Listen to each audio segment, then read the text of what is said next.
Hi, this is Dean Curry, and I am basically talking about the fantasy draft. Now, there are a lot of strategies towards fantasy draft, many different philosophies. Sometimes people just take the best player available with no strategy and just kind of wing it. I have always been one that talked against that. There's a saying in fantasy football that you can't really win your fantasy football league with the fantasy football draft. Well, that's sort of true. I don't think I really necessarily believe in that, but you could definitely lose your fantasy league with a horrible draft. I like to take it one step further and kind of know exactly who I'm going to pick in the fantasy draft before the fantasy draft even happens. A lot of people don't really go about it this way, but how I basically did that, let's take a fantasy draft I did this year, for example. I basically handpicked probably 97% of the players I picked before the draft, I basically got. And how I did that was I basically chose players that I thought I would get with certain picks that I had. And I basically, did that for the first round, second round, who would be available in the fifth round, who would be available in the sixth round. And I basically built an entire roster pretty much knowing exactly who I was going to pick before the draft even happened. Of course, none of the people in my draft actually knew I was doing that, but I basically did that. Also, I want to talk to you about stacking. Stacking is one of the ways to really gain an advantage in fantasy football. What is stacking? Stacking is basically when you take a quarterback on the same team with receivers and a tight end, and you basically pick them on, let's say, a good offense, for example, Kirk Cousins with maybe Thielen, Diggs, and Rudolph, which I know is going to be a very good offense. And they also have a very good defense, which is also very important because that means the offense basically gets the ball more with more opportunities. Another team like that, which I did in this past draft, was the Los Angeles Rams. They basically had Jared Goff, which I knew nobody would pick in the entire draft, and they didn't. And I knew we would have a good year. And I basically picked Woods, Cooper Kupp as my stack. So anytime I'm playing Goff, I'm playing Kupp and Woods together, and it basically means, and the Rams also have a very strong defense, which basically means they're going to have more opportunities. So basically in my draft, and you might want to even add a running back like Gurley if you have that pick early, because Goff's going to also throw him the balls because he's a catching running back. Same with Dalvin Cook, who I basically got in the draft as well, because he's going to get a lot of passing opportunities as well. So, 1 week I'm going to play Cook, Cousins, Diggs, Thielen, and Rudolph, and another week I'm going to play Goff, Woods, and Kupp. You could also try to get Cooks as well, but I wasn't quite sure about Cooks, so I didn't pick him up. Although he gets injured a lot, which basically happened. But it's more or less a way to really get an inside advantage on your competition, because it's almost like I have 5 out of my 9 players I'm playing. Basically, it's almost a done deal. They're going to have a great week. And in the case of Thielen, like on my team, I did try to get Diggs, but I wasn't able to get Diggs. But I did get Cook. I got Cousins. I got Thielen, and I got, Rudolph. And basically, every time I play those guys, I basically get incredible production from 4 out of my 9 players. And, if I had Gurley, I picked fourth, so I knew I wasn't going to get Gurley. But if I was to get Gurley, I would have picked Goff in a later round, knowing that I would get him, along with Gurley, Goff, Woods, and Cup. And 6 weeks into the season, it is a proven philosophy, okay, that those four players performed every single week until Cup just recently got injured. I wasn't expecting that. I also wasn't expecting Dalvin Cook to get injured. I really thought Dalvin Cook would be a surprise this year, and he would have been had he not got injured. I thought he got injured last year at the beginning of the season. I thought he had more than enough time to recover. And, I basically got how many from those two teams, the Rams and Vikings, I basically named about 8 or 9 players. I got 8 of those 9 players in the draft because I tried this strategy on, let's say, an ESPN mock draft. And 9 out of 10 times when I did the mock draft, it's in a simulation of draft, I basically got those 9 players. Each and every single time because I knew exactly what round I was going to pick them in. I knew that I would get Diggs, Thielen, Goff, Woods, Cup. I knew I would get them in the later rounds, which I did, except for Diggs. Somebody just beat me out for Diggs, but that would have also proven 6 weeks into this 2018 season to be an incredible strategy. And when you could put 4 or 5 players on the board that you know are going to produce, it's almost guaranteed you're going to win that week. And had my players not got injured, and I know injuries are part of the game, I could have basically used those players, those 9 players I mentioned in the draft, to basically, get into the playoffs and potentially win my fantasy football league based on specifically on the draft. So when people say, your, fantasy football draft, league is not won in the draft, it's not really true. Had my players not got injured, I would have used the philosophy of a great offense with a great defense, Rams and Vikings, with those players stacking the quarterback, wide receiver, tight end, and a catching running back.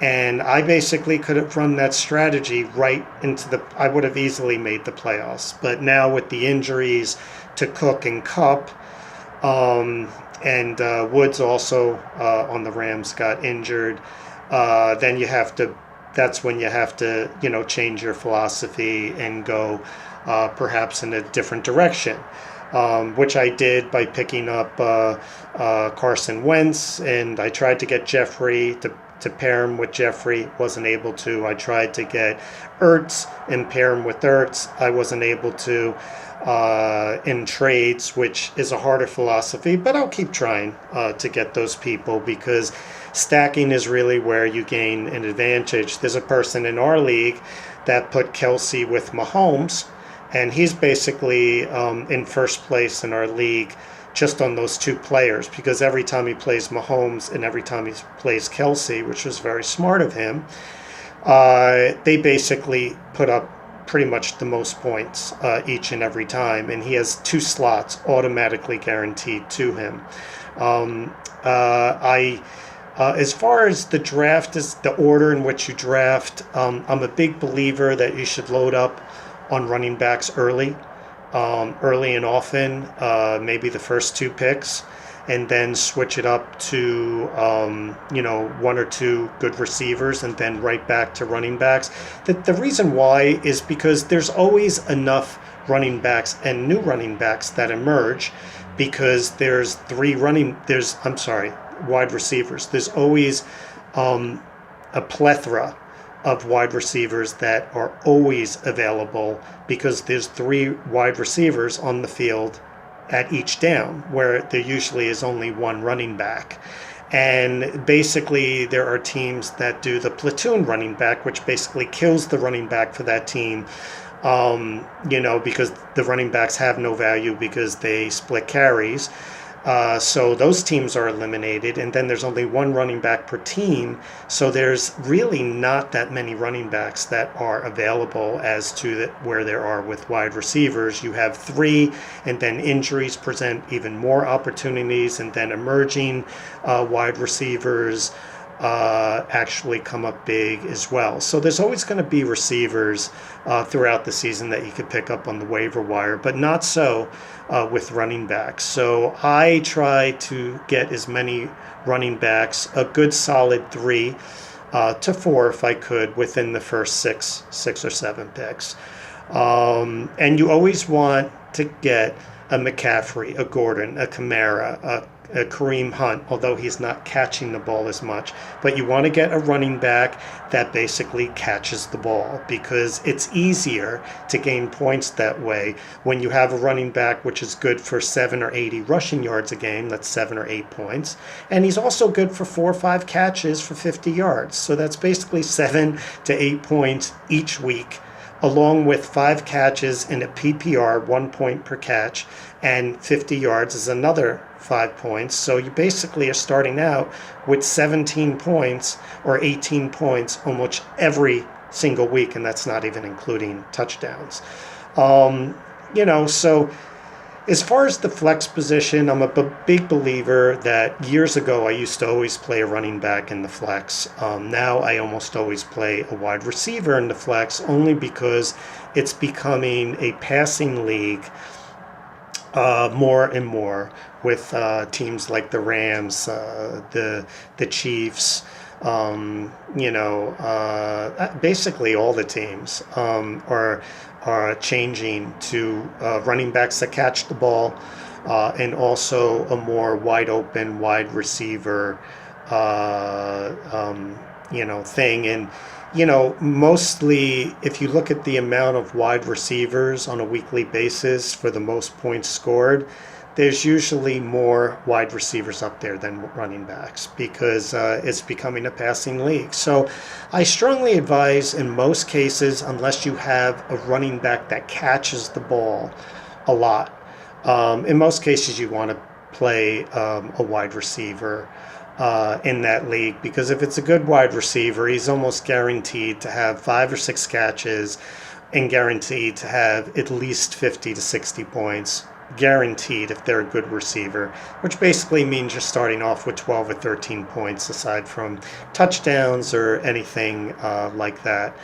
As far as any other strategy, I strongly advise doing mock drafts and figuring out exactly the players that you want. Like I said, if I was to show you my pre-draft selections versus my draft selections, I basically got 95% of the players by going on ESPN mock draft and trying out my strategy and basically knowing the players that I'm going to get, which is a better philosophy, because then if you see surprises where people drop where they're not supposed to, you already know your strategy, and you could switch it or modify it a little bit to plant in the player and then get right back to your strategy. And when you have a strategy versus people that just pick the best player, the strategy always winds up winning out in a draft, because people are reacting to the draft versus you, who already has pre-picked players and already has a plan. So this way, when surprises come up, you're more readily prepared to jump on those opportunities and then get right back to your strategy. And before people could even figure out what you're doing, you're always 1 or 2 steps ahead of them. And then they're too late when it comes to them thinking about, oh, maybe I should draft that guy, or where's that guy, or maybe I should jump on that opportunity, when you had already scooped those players up. So that's more or less it. As far as defenses, I'm a big believer in streaming defenses. I don't think there's a defense in the league. Maybe the Jaguars a little bit last year. Maybe this year the Bears have some favorable middle round matchups coming up with Khalil Mack. I obviously have the Bears picked for that. 3 or 4 games I'm going to play them, because they have soft people coming up in the middle of the season. as well as the Chargers, who have some favorable matchups coming up. And I'll interchange those two and stream the other weeks, because you want to usually get a defense that is a home team, and you want them to go up against, obviously, a soft offense or something to that degree. And, I see people playing the same defenses every week. They're basically giving away points, because there's no defense that's going to score 15 or 20 points every single week. But if you stream defenses like I did every week, the first 6 weeks of the season, I'm almost getting 10 to 15 points every single week. And I see, a lot of the other teams getting 5 points, 4 points, 3 points, because they're not streaming. I streamed the Bears defense. I'll give you an example when it didn't work.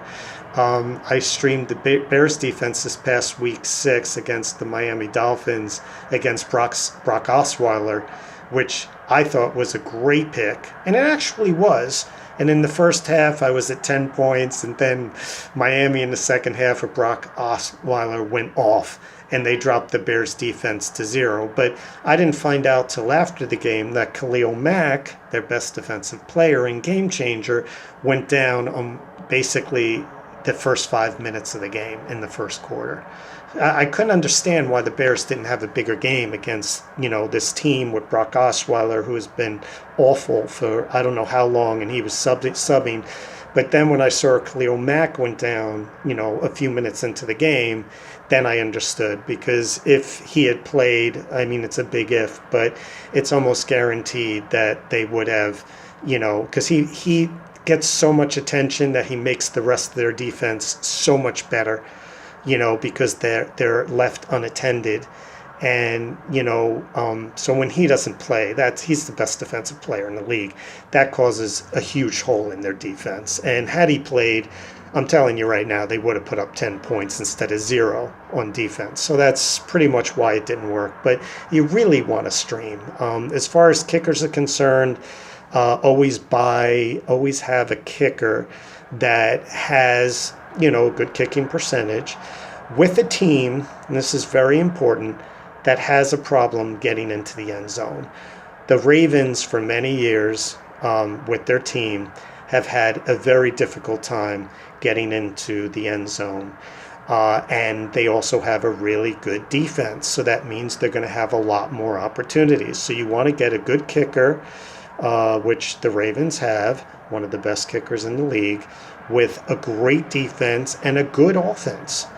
And they have a very hard time getting into the end zone. I was also going to suggest Robbie Gould for the 49ers when Garoppolo was playing.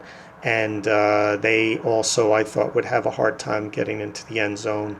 And their defense actually is better than what people think. Their defense is actually formidable. But I do think the Ravens are the perfect scenario with Tucker, with their kicker. And he basically puts up double-digit numbers in fantasy every week, except last week, where they just scored 3 touchdowns, which is something that, Flacco usually doesn't do. So you're going to have weeks like that. As far as your bench, you always want to get name players that people recognize, like Adrian Peterson. Although he's not as good as he used to be, he has name recognition, and those are usually good for trade bait. So I'd like to get players like Carlos Hyde. People are familiar with him, or people like Adrian Peterson. Just names that people recognize. I'm trying to think of a wide receiver that would be on most people's bench. Tate, maybe from the Lions. A lot of people, will have him on the bench, and people know Tate is a really, good player. He's a lot of times in people's starting lineups, but if you have good receivers, he's usually on your bench. Another player off the top of my head, let me think, maybe Emmanuel Sanders. A lot of times people don't play him in the starting lineup, but he has a very recognizable name. along with Demaryius Thomas. A lot of people have them on the bench, and those are good trade bait, because basically what you want to do when you trade, which will be another video, is you have a named player, and when they have a good week, you trade them, and people see, oh, that's Adrian Peterson, he's back from the dead, and he just put up 140 yards and 2 touchdowns. It's the Adrian Peterson of old, and he has that name recognition. People are more likely to basically do a trade. The next video I'll make is about trades, but that's more or less how you want to handle your fantasy football draft. You want to know who you're going to pick before the draft, and you more or less want to stack players.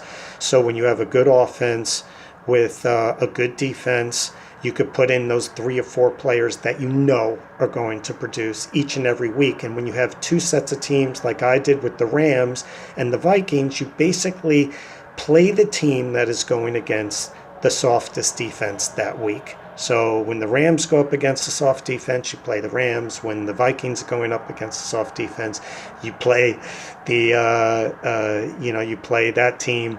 And again, had I not got the injuries, which is a big if, it's part of the game, I'm sure I could have wrote those players just from the draft right into the fantasy playoffs and perhaps the championship. So although the saying you can't win your fantasy league and the fantasy draft, it's not true. You actually can, with a little bit of luck of injuries, and you most certainly can lose your fantasy league with not having the proper strategy for a fantasy draft. So if you like this video, certainly join the group of subscribers here if you'd like. If not, it's okay too. This fantasy football RSVP, and there'll be more videos to come, and thank you for tuning in. This is Dean Curry, and have a terrific day.